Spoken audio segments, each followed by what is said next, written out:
Hyderabad tiger Shri Kompally Madhavilatha గారిని వేదిక వద్దకు రావాల్సిందిగా మనవి. మాధవీలత గారి నాయకత్వం, నరేంద్ర మోదీ గారి నాయకత్వం, బోలో భారత్ మాతా కీ.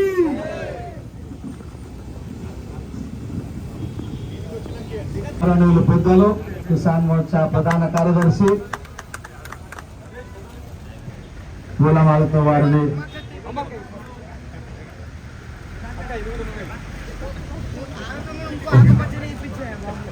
బోలో భారత్ మాతా కీ, భారత్ మాతా కీ.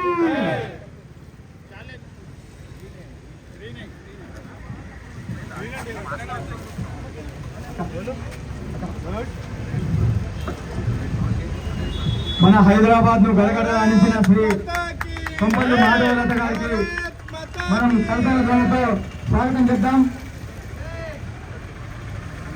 జై జై మాతా,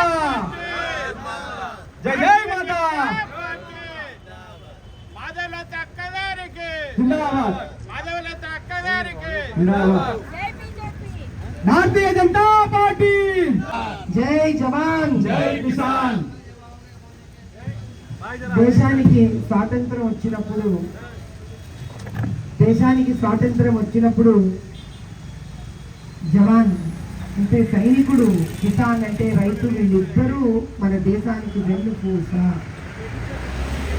ఎందుకంటే భారతదేశం మాత్రమే ప్రప్రథమ దేశము ఎక్కడైతే రైతు మీద ఆధారపడి ఉన్న దేశం. తర్వాత ఇండస్ట్రీస్ వచ్చినాయి, మ్యానుఫ్యాక్చరింగ్ వచ్చినాయి, ఐటీ వచ్చినాయి. ఎన్ని వచ్చినా కూడా మనం చివరికి ఎంత సంపాదించుకున్నా తినాల్సింది కట్టుకుంటూ అన్నలే. బంగారం వెండి తినలేం మనం. భారతదేశంలో ప్రతి ఇంట్లో ఒక రైతు ఉంటాడు, ప్రతి స్త్రీలో ఒక రైతు ఉంటుంది. ఇప్పటికీ మాకు ఇన్ని ధన్యానికి వేసేది కొత్తిమీర ఇస్తే చాలా ఖుషి అవుతుంది. కాబట్టి రైతు అనే ఒక ఆవేశం అనేది, ఆనందం అనేది రక్తంలోనే ఉంది మనకి. పూల మొక్కలు వేస్తాం రైతు లాగా, ధనియాల గింజలు వేస్తాం రైతు లాగా, చిన్న పచ్చిమిరపకాయ రిప్పులు వేస్తాం రైతులు లాగా, ఇంట్లో టమాటాలు పండించుకుంటాం రైతులు కాదా. ఇప్పుడు టెర్రస్ మీద గార్డెనింగ్లు వచ్చినాయి రైతులు కాదా. రైతు ఏడ లేడు, ప్రతి కుటుంబంలో రైతులు. మనిషి స్వావలంబన్ భారత్ కింద ప్రధానమంత్రి మోదీ గారు ప్రతి ఇంట్లో ఇట్లాంటి ఒక రైతు తయారవ్వాలి అని, అసలు ఇళ్లలో కూడా చిన్నది పండించాలి, ఇంకా బీద కుటుంబంలో కూడా ఆకుకూరలు కూడా వాళ్ళు కనీసం పండించుకోవాలి అని ఒక దృక్పథం తెచ్చినప్పుడు అసలు రైతులు గుర్తించుకుంటే ఏది ప్రయోజనము. ఒక రైతు బజార్ కానీ, ఒక ఫ్లవర్ మార్కెట్ కానీ, మన గుడిమల్కాపూర్లో ఉన్న పూల మార్కెట్ హోల్సేల్ మొత్తం సిటీలోనే అదే హోల్సేల్ మార్కెట్. ఇంతకుముందు మొజంజావి మార్కెట్లో ఉండే నా చిన్నప్పుడు, ఇప్పుడు అది కూడా షిఫ్ట్ అయ్యి ఈడకే వచ్చిందని నేనేస్తాను. చాలా ముఖ్యమైన విషయం ఏంటంటే, ఏదైనా రైతు మార్కెట్, ఫ్లవర్ మార్కెట్,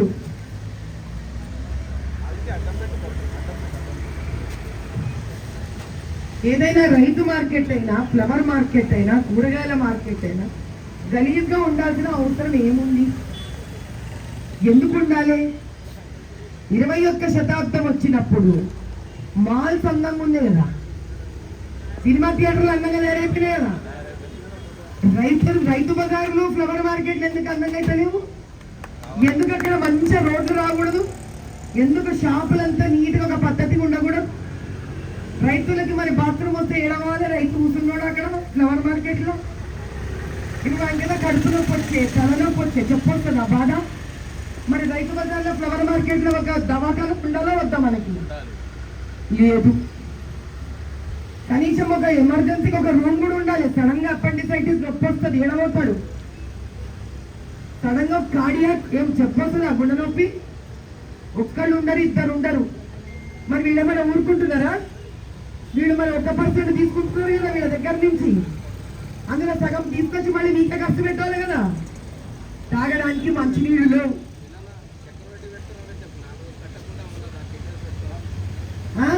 తాగడానికి మంచినీళ్ళు ఉండవు, కనీసం బాత్రూములు ఉండవు.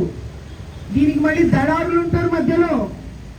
ఇంతకీ పోనీ గుళ్ళల్లో మనం పాపం ఈ పూల మార్కెట్ నుంచి దండలు ఏమన్నా తక్కువ ధర పోతాయంటే ఆడ తక్కువ ధర పోవు. ఇళ్ళల్లో పెళ్లిళ్ళు చేసుకున్నారంటే ఆడ చచ్చిపోయిండే పూలు కొనాలంటే వాడికి దడ దడ దడ దడ గుండెలు ఇట్లా ఉడుకుతుంటాయి. ఆ పూలు పండించినోడికి కడుపు నింటలేదు. అది తీసుకొచ్చి ఇక్కడ పాపం షాపుల దగ్గర కొనేటోడికి దళారీలు రేట్ పెంచేస్తారు. కొన్ని ఇక్కడ కూర్చొని రైతు ఎప్పుడైతే ఇక్కడ కూర్చున్నాడు షాప్ దగ్గర అమ్ముకుంటున్నా ఇంకేమన్నా బాగుందా ఇక్కడ వసతి అంటే వానికి బాగలేదు. ఇది తీసుకెళ్లి పోనీ ఒక చిన్న షాపులలో అమ్ముకునేటోడికి ఇక్కడికి వస్తే మళ్ళీ వానికి ఈ షాపా ఆ షాపా క్లారిటీ ఉండదు. వానికి ఈ టైంకి మొదలవుతుంది. ట్రక్కులు ఇట్లా వస్తాయి, ట్రక్కులు అంతా ఇట్లా పెట్టుకుంటారు. ఒక దిక్కు ఒక డిసిప్లిన్ లేదు. ఎంతసేపు మనకి హైటెక్ సిటీలో తిరిగితేనే అదొక దేశంలో ఉంటుంది మనకి. కానీ ఈడ దాకా వచ్చేసరికి ఒక బజారు పోతున్నాము అని అంటే అసలు ఆ గుడిమల్కాపూర్లో అయినాక నేను అక్కడ లాస్ట్ టైం మహాయజ్ఞం ఏదైతే చేస్తామో సీతారాం బాకు గుడిమల్కాపూర్ ముందున్న వెంకటేశ్వర దేవాలయంలో చేద్దాం అనుకున్నాం. అసలు ఆడ నిలబడలే ఒక్క నిమిషం. అంటే ఒక రైతుకి కానీ ఒక మార్కెట్కి కానీ ఒక విలువ లేదనేది అనమాట. వీళ్ళ ఎక్కడ విలువ లేదు, మనిషికి విలువ లేదు, రైతుకి విలువ లేదు, ఈ పచ్చరంగుకి విలువ లేని పరిస్థితి. కాబట్టి మీ అందరి కోసం కమలం పువ్వు గుర్తుగా నేను నిలబడతా. ఎలక్షన్స్ అయిపోయిన వెంటనే ఏవైతే మన రిక్వైర్మెంట్స్ ఉన్నాయో ఒక పద్ధతిగా బాత్రూములు కట్టడం, అక్కడ ఒక చిన్న దవాఖానా ఉండడం, రోడ్లు సరిగ్గా వేయించడం, షాపుల నీడ కూడా ఉండదు అసలు. ఈ మిటమిట ఎండాకాలం ఇప్పుడు మనకి సంవత్సరం మొత్తంలో ఎండాకాలం 3 నెలలు వెళ్ళిపోతుంది, 3 నెలలు వెళ్ళిపోతుంది. వర్షాకాలం 3 నెలలు వెళ్ళిపోతుంది. ఈ 6 నెలలు వెళ్ళిపోతే ఇక వ్యాపారం చేసుకునేది ఏంటి? ఎండకు ఎండి వానకు తడిసి పువ్వు ప్రతి చోట కావాలి. పువ్వు అక్కర్లేని జాగ లేదు. కూరగాయలు ఎంత ముఖ్యమో పువ్వులు అంత ముఖ్యం. భారతదేశము అలంకార ప్రియం అంటాం దేశం. అంటే అమ్మవారికి పూలు కావాలి, అయ్యవారికి పూలు కావాలి, మనిషి పుడితే పువ్వు కావాలి, మనిషి పోతే పూలు కావాలి, అన్నిటికీ కావాలి పువ్వులు. గుడిమల్కాపూర్ రైతు బజార్ ఏదైతే ఉందో నేను మాటలు చెప్తలేను, ఖచ్చితంగా దీనిని మనము అద్భుతంగా బాగు చేసుకునేంత వరకు నేను ఊరుకోను.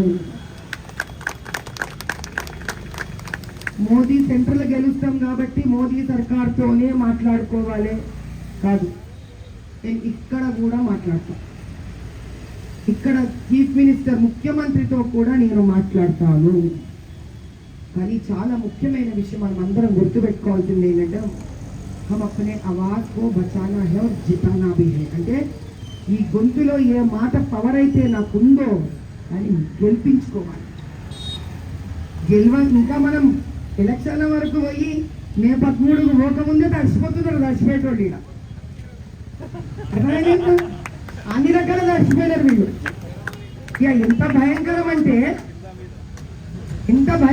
అంటే ఒక లేడీ లేడీ లేడీ అంటున్నారు. కానీ ఒక స్త్రీ వచ్చేసరికి 4 దొంగలు ఒక్క చోట అయిపోయింది.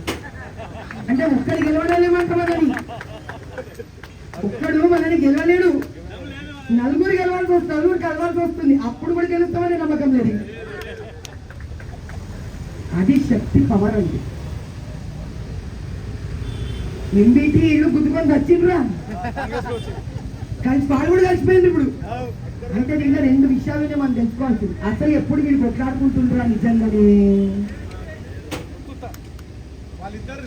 లోపల వీళ్ళ దోస్తాని నడుస్తుండే, బయటికి అందరం పిచ్చోళ్ళం చేసి వాళ్ళు వచ్చేసరికి అది కూడా అయితే లేదు. వాళ్ళతో సచ్చినప్పుడు బయటకే కలిసిపోవాల్సి వచ్చింది,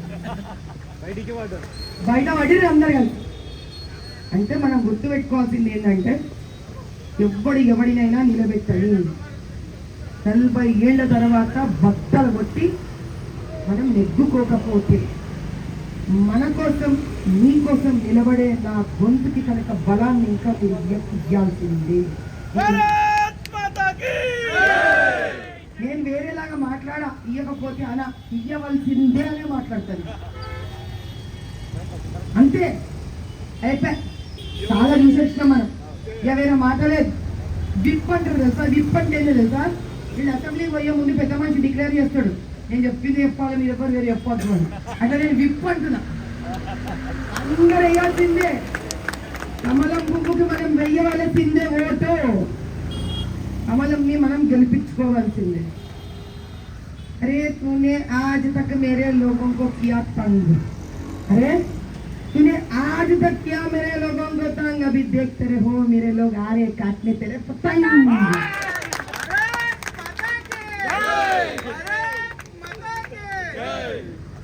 जय बोलो नरेंद्र मोदी जी की। గుర్తులు గుర్తుంచుకో, గుర్తులు గుర్తుంచుకో.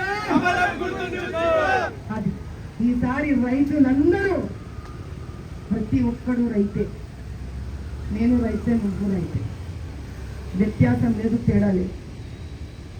అందరూ ఈసారి బయటికి కదలాలి, వరద లెక్క కదలాలి. మనము కూర్చున్న గుడిమల్కాపూర్ ఫ్లవర్ మార్కెట్ మనకి గర్వంగా ఉండాలి. పొద్దున్న లేవగానే అబ్బా ఏముంటుందా మా మార్కెట్, నిజంగా బలంగా ఉంటుందా అనిపించేటట్టు చేసుకుంటాం. మనం ఎట్లా ఉందా వాతావరణం, గుడిమల్కాపూర్ ఫ్లవర్ మార్కెట్కి పోవాలనిపించేటట్టు ఉండాలి. బయట రాష్ట్రం నుంచి వచ్చేటోడికి, బయట దేశం నుంచి వచ్చేటోడికి ఎట్లా ఉండాలంటే ఆ గుడిమల్కాపూర్ ఫ్లవర్ మార్కెట్ దేకి కూర్చున్నట్టు అవుతావు, చాలా బాగుంటుంది. నువ్వు ఇన్ని తిరిగే చూస్తావు కదా, చార్మినార్ చూస్తావు, అసెంబ్లీ చూస్తావు, ఇన్ని చూసేస్తావు, ఆ జుళ్ళు ఆ జీవితం వేస్ట్ అనేటట్టు చేస్తాను.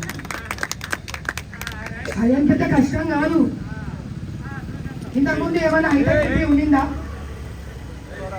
ఇంతకుముందు హైటెక్ సిటీ ఉండిందా? ఈరోజు తయారైందా లేదా? అంతే.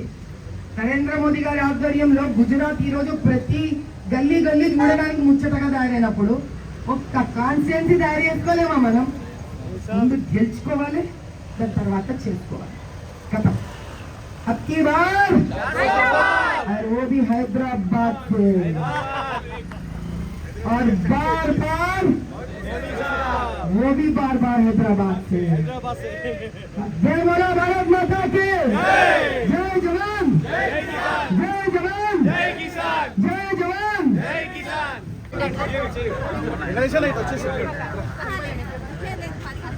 अबकी बार, अबकी